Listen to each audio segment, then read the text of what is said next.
ako'y nag-i-scroll, nakita ko bagong post ni Idol. Isang dalaga ang nagmamaktol, ang pangalan Leng na cute at sexy tol. Reklamo niya, siya daw ay dinis, ni makagago nagawa imang inis. Binash ang kain pepeng clothing niya, sinabi pa na nagpalaglag siya, at hindi pa siya nakontento. Sinabi pa na may iskandal ito, iyon pala ay hindi totoo. Hoy makagago, huwag kang mag-imbento. Ngunit noong napanood ko, buong episode may part 2, 3, 4 walang kwenta na sayang ang oras ko, nagpa-trending lang naman ang mga loko.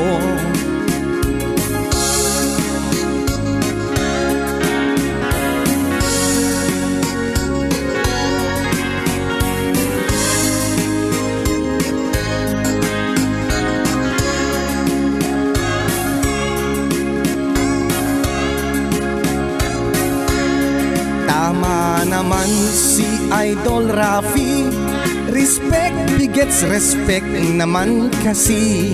Kung ayaw mong mabash ka ng neti, huwag mong babuyin iyong pagkababae.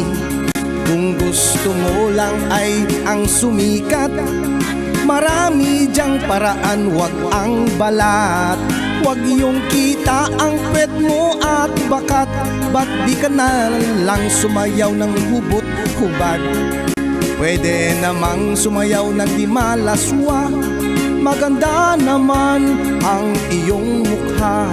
Sigurado akong proud na proud sa'yo ang mga fans mo na matitino.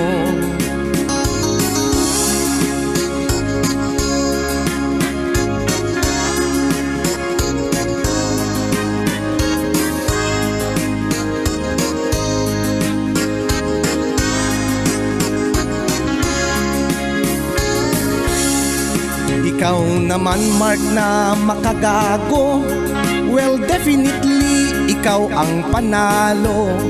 Sikat at trending ka na naman lalo, well literally real talk ewan ko sa'yo. Dati mga rapper ang dinidis mo, sumikat lang ang YouTube channel mo. Ngayon sobrang tuwang-tuwa mo na, kay Idol Rafi lalong sumikat ka. Hindi kaya kasabwat mo si Leng para pareho kayo na mag-trending?